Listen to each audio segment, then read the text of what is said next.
What's up guys, JV2017 here with another Destiny tips and tricks video, and this is a brand new series called Exotic Weapon Guides, where we look in depth at the weapon stats and unique modifiers of each exotic weapon in the game. This time our focus is on the Bad Juju Exotic Pulse Rifle. Now before we get into anything, this weapon is only obtainable through the exotic weapon bounty called Toland's Legacy.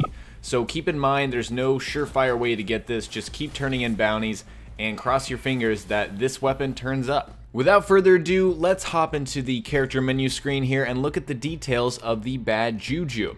In terms of weapon stats, the rate of fire is fairly high. It's fairly high up there, about 80% of that bar up there. And then the unfortunate factor of this weapon is the impact. It's extremely low, very, very low impact.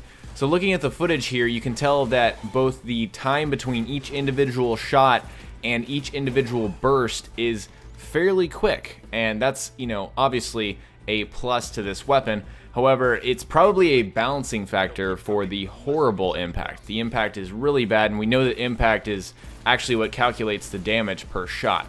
So I think those are kind of balancing each other out. The effective range on the Bad Juju is fairly low, and the stability is around middle of the road, maybe a little bit above average. So the thing with range is you can very clearly tell when you are encountering enemies at a longer distance that you deal less damage. It's very obvious. The effective range is not very good on this weapon. It's another limiting factor. The stability is kind of tricky because it's hard to gauge. There are certain modifiers that we'll get into that will increase it, but it's not that bad. Like I said, it's above average. The reload speed on the Bad Juju is fairly high. That's a good thing, and it kind of counterbalances the impact and rate of fire. But the magazine is so low, and it's really frustrating. It's only 15 rounds, and this is a burst weapon. It's a 3-round burst. So if you can do the math, that's only 5 bursts, and it gets frustrating until you unlock a specific unique modifier that we'll get to in a little bit. Now on to the ballistics. We have 3 different options, starting out with smooth ballistics. So this actually increases stability but reduces range. And I'm using it right now. It's kind of a very subtle difference. That's the takeaway with these. They're very, very subtle, so it's really, I think it's up to you guys, honestly. Soft ballistics increases stability and reduces impact. I do not recommend using this because you don't want to reduce the impact. The impact is already very low. I just wouldn't use soft ballistics.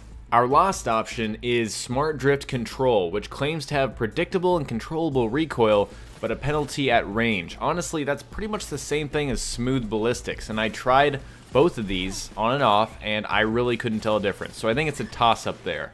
In the special category of modifiers, we have armor-piercing rounds, which over-penetrate their targets, which means they can go through multiple enemies, basically. If you line up enemies, they will go through them. It's pretty useful if you have enemies on a line, but otherwise it gives you no use. The next one is Send It, which increases range and accuracy. However, it gives you a little penalty on impact for some strange reason. So it does help you at a longer range, but at, a penalty for impact. It's really not that useful in my opinion. Finally, Perfect Balance. This just boosts your stability very high. This one is my favorite of the special category because it's the most versatile. In all situations, it's very useful, and I love it. The unique characteristics of the Bad Juju are that you can fire it fully automatic, and also you get bonus accuracy when firing from the hip.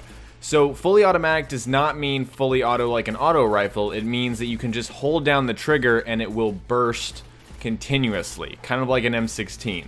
And that's fairly useful. You get it from the beginning, it's an automatic bonus. The hip fire I don't think is that useful, to be honest. I don't know why you'd hip fire with a pulse rifle. I never do, so I don't find it to be that useful of a little unique characteristic there. The single most important modifier on the Bad Juju is the String of Curses. Pay very close attention in the bottom left at my ammo counter. Every time I kill an enemy, I get an instant reload. And it actually doesn't take ammo from my reserves, it generates its own ammunition every time I kill an enemy, and it's fantastic. It also gives me a damage boost every time I kill an enemy. So, this gun is not that great before you get the String of Curses, just a warning, and it takes a while to upgrade exotic weapons.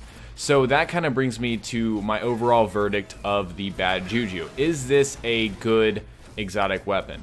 Honestly, it's below average. It really is. And the key reasons for this are the small magazine size. You can only get, again, 5 bursts off, and it's fully automatic. So as you can tell right here, if I'm not killing enemies and I'm fighting them and they're my level, sometimes you're just not going to get that String of Curses automatic reload. And before you get String of Curses, as I just said, it's a very below average exotic. And so, yeah guys, it's just not the best exotic. That's the best way to describe it. Bungie has said that they will give it a little more love. It's going to get buffed. We don't know if it's in terms of the impact and the damage, or they're actually going to increase the magazine size. Honestly, I would take either or, but that is my verdict on the Bad Juju. So if you learned something new in this video, please remember to click that like button. I'd really appreciate it. Also, this is your #1 destination for Destiny. Remember to subscribe for more content. Hope you guys enjoyed, and I will talk to you all next time. Peace.